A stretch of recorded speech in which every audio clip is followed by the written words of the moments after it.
İlk olarak kelime kartları. Gördüğünüz gibi kağıtları küçük küçük kesip eğlenerek öğrenebiliriz. Mesela bir tarafına Türkçesini yazdıysam diğer tarafına İngilizce karşılığını o kelimenin yazabilirim. Peki nasıl yapıyoruz? Şöyle kağıtları hazırladıktan sonra karıştırıp arasından bir tane seçiyoruz. Klasik. Ardından diyelim ki üst tarafa mesela appreciate gelmiş, yani İngilizce bir kelime. Onun yani kağıdın ardında yazan anlamı ve karşılığını tahmin etmeye çalışıyorum. Yani Türkçesini bu kağıt için örneğini verirsem. Eğer ben anlamını yani arkasında yazılanı tahmin edebildiysem bu kağıdı artık pekiştirmişim demek. Onu yana ayırabilirim. Tomara tekrar dahil etmem gerekmeyebilir. Ama eğer tereddüte düştüysem, tekrar bakmam gerekiyorsa arkasını çevirip mesela takdir etmek. Bunu aklıma yerleştirmeye çalıştıktan sonra tomarıma tekrar atıyorum. Böylece bir kez daha çekip onu pekiştirme fırsatımı doğurmuş oluyorum. Tabii ki sadece kağıtların yüzlerine bir İngilizce bir de Türkçe kelime karşılığı olarak yazmak zorunda değilsiniz. Nasıl daha çok verim alacaksınız o şekilde bu oyunu kendinize uyarlayabilirsiniz. Mesela demin gördüğünüz gibi appreciate'in okunuşu çok unutulabilecek bir şey. O yüzden parantez içine okunuşunu yani telaffuzunu da ayrı olarak yazdım. Siz de bu şekilde yapabilirsiniz. Ya da bir yüzüne kelime kalıbını yazıp diğer yüzüne de onun cümlede nasıl kullanıldığı ile ilgili bir örneği yazabilirsiniz. Veyahut biliyorsunuz ki bir kelimenin karşılığı diğer dilde olmayabilir. O zaman mesela İngilizce yazıyorsam bir kelime olarak bir yüzüne kağıdın, diğer yüzüne onun sözlükteki karşılığını, sözlük anlamını yine İngilizce bir şekilde yazabilirim.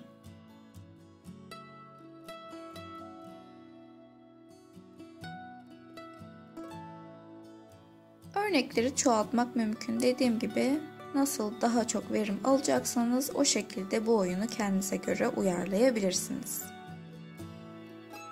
İkinci olarak kalıp öğrenme. Yani ne demek istiyorum? Mesela şu örnekte gördüğünüz gibi hope kelimesini diyelim ki ben bir şarkıyı dinlerken bilmiyordum, onu öğrenmek istedim. Ama sadece hope kelimesini öğrenmeyeceğim. Neyi öğreneceğim? Kalıp öğrenmeye çalışacağım. Mesela burada ne kalıbı var? I hope you that. Değil mi?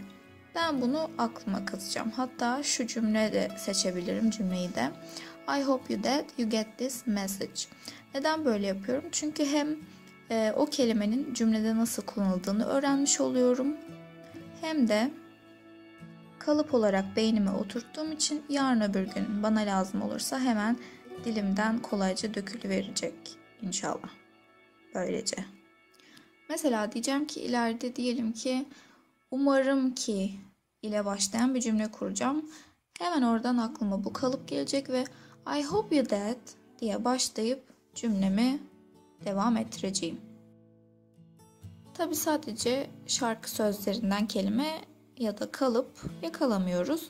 Ne olabilir başka? İzlediğimiz dizilerden olabilir ya da diğer yabancı dilde izlediğimiz şeylerden bu kalıpları kapmamız mümkün. Yani kalıbı dinledikten sonra oyuncunun telaffuzunu ve jest mimiklerini taklit etmeye çalışın. Böylece kalıp öğrenimimiz mükemmelleşecektir. Kalıplarla ilgili özellikle önerebileceğim bir site WordScreen. Ona da bir göz atabilirsiniz. Üçüncü önerim ilgili kalıplar.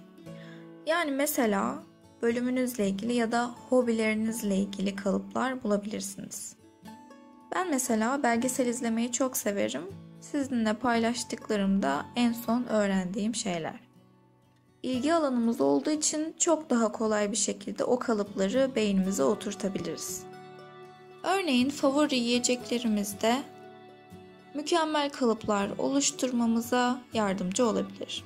Mesela ben inciri çok severim. İncir kelimesinin İngilizce'de karşılığı fig. Ama ben tek başına fig kelimesini öğrenmeyi tercih etmedim. Onun yerine başına bir sıfat getirip o şekilde hem sıfatı da öğrenmek istedim.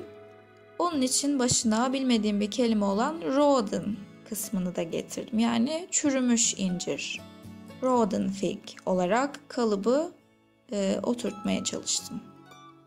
Böylelikle hem sevdiğim bir meyve olduğu için hemen aklımda kaldı, hem de kolayca dağarcığıma bir sıfat daha eklemiş oldum. Son önerim ayna konuşması. Aynanın karşısına geçip gününüzü anlatın, yeni öğrendiğiniz bir şeyi anlatın, yeni kalıpları taklit edin. Özellikle konuşurken vurguyu nerede yaptığınızı ve jest ve mimiklerinizi kontrol edin. Bu şekilde hem gündelik muhabbetler çok daha kolaylaşır, hem de konuşmak istediğiniz konu hakkında bir fikriniz olur. Yani ne demeye çalışıyorum? Bana ilgilendiğim ve cevap vermek istediğim bir soru hakkında sorulduğunu düşünelim. Bunu ayna karşısında cevaplıyormuş gibi yapıyorum. Bir yandan da kendimi aynada görüp jest ve mimiklerim yerinde mi, vurgum, tonlamam nasıl diye kontrol ediyorum. Hem de gerçekten birisiyle sanki konuşma sürdürüyormuş gibi de hissedebilirim böylece. Kafamdaki hayali soruma cevap verirken fark edeceğim ki bazı kelimelerin karşılığını bulmakta zorluk çekiyorum. Onları dolaylı yoldan ifade etmeye çalışabilirim. Ya da aynı egzersizimi bitirdikten sonra o kelimenin karşılığını hemen öğrenmeye çalışırım. Ayna alıştırması bu şekilde hem bize eksiklerimizi öğretir, hem de karşımıza çıkabilecek muhtemel sorulara kolayca yanıt bulabilmemizi sağlar. Tabii ki de illa aynada olması gerekmiyor. Ayna sadece bir araç, bir hatırlatıcı.